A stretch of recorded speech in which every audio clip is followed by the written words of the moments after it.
Et Laurent Fournier souhaitait une véritable révolte du PSG. Il avait trouvé ses joueurs un petit peu trop gentils, peu trop laxistes à Marseille. Le Parc des Princes, on l'a vu, également bien rempli. Espérait une nouvelle victoire de son équipe dans ce match qui semblait anodin en début de saison et qui finalement s'avère un beau choc de cette 12e journée. Premier centre de Roten repoussé par Brassigliano.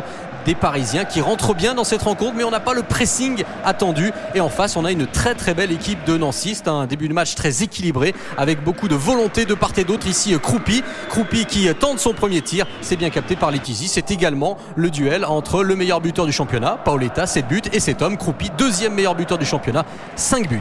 Laurent Fournier un petit peu inquiet parce que ses joueurs sont dans l'incapacité de vraiment prendre ce match par le bon bout.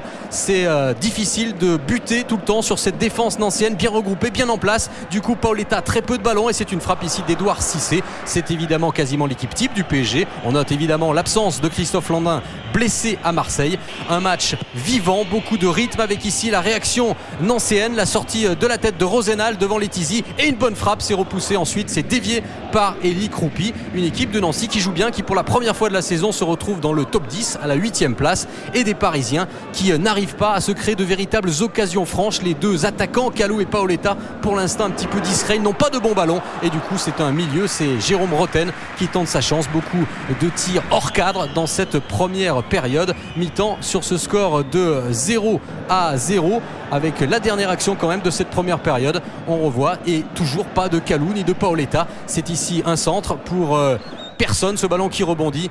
Roten, Paoletta, et c'est toujours Edouard Cissé qui se montre dangereux, mais ça passe quand même très nettement au-dessus. 0-0, donc on l'a dit, un petit incident en seconde période avec une image insolite puisque Nguemo va arriver 3 minutes après le coup d'envoi de cette seconde période. Il était aux toilettes et le voilà de retour. Nancy est à 11 contre 11, des Parisiens qui vont alors adopter une meilleure organisation tactique. Vicage Dorasso va se retrouver côté droit, Cissé dans l'axe, ça joue mieux, ça combine mieux, et Kalou pour la première fois se retrouve en position idéale. Il ouvre le score, 1-0 pour le PSG, le 3e but cette saison de Bonaventure Kalou. Tous ses buts inscrits au Parc des Princes, ça lui fait plaisir évidemment, et c'est la première fois qu'un défenseur nancéen n'a pas réussi à prendre le dessus, a laissé sans doute trop d'espace à son vis-à-vis. Regardez la bonne passe de Sylvain Armand, il est loin Diakhaté, et du coup Kalou réussit le crochet puis frappe tout en puissance. 1-0 après 53 minutes. Des Nancéens beaucoup moins conquérants dans cette seconde période.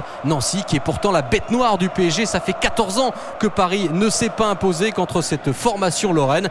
Mais qu'elle sera dure cette seconde période avec quand même une bonne récupération ici. On le voit, le jeu parisien un petit peu plus en progrès dans cette seconde période. Paoletta qui tente de passer, qui frappe. Ça manque de puissance. Et toujours ce match qui reste très équilibré. On est dans le dernier quart d'heure de cette rencontre. Des Parisiens qui ne sont pas à l'abri. Un joli geste, mais c'est hors des limites de la pelouse. Il s'agit de Pablo Correa.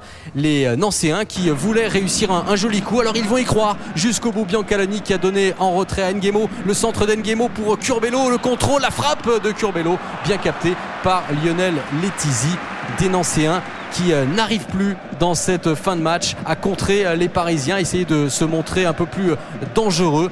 Et Paris qui va gérer cette fin de match avec Lionel Letizy qui capte ce ballon, qui n'a pas eu beaucoup de travail finalement à accomplir. Pablo Correa qui demande encore à ses joueurs d'y croire jusqu'au bout, et ça contraste avec l'agacement de Laurent Fournier qui n'est pas satisfait du jeu fourni par son équipe. Et pourtant pour l'instant le PSG tient sa victoire. Ce serait également la 4e défaite pour Nancy à chaque fois en déplacement sur ce score de 1-0.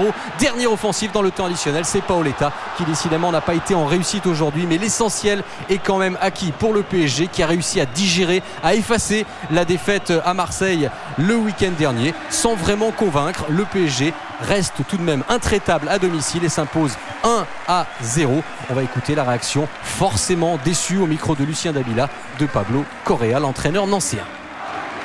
Oui, on est déçu parce qu'on perd pour la plus petite des scores et on perd sur un bon coup de Kalou, et pour autant on avait pris, pour autant on avait pris un goût inachevé en fait, parce qu'on n'a pas tenté, on n'a pas osé, surtout en première mi-temps on était trop nerveux. C'est vrai qu'il faut beaucoup plus pour venir à sortir quelque chose d'ici des parcs.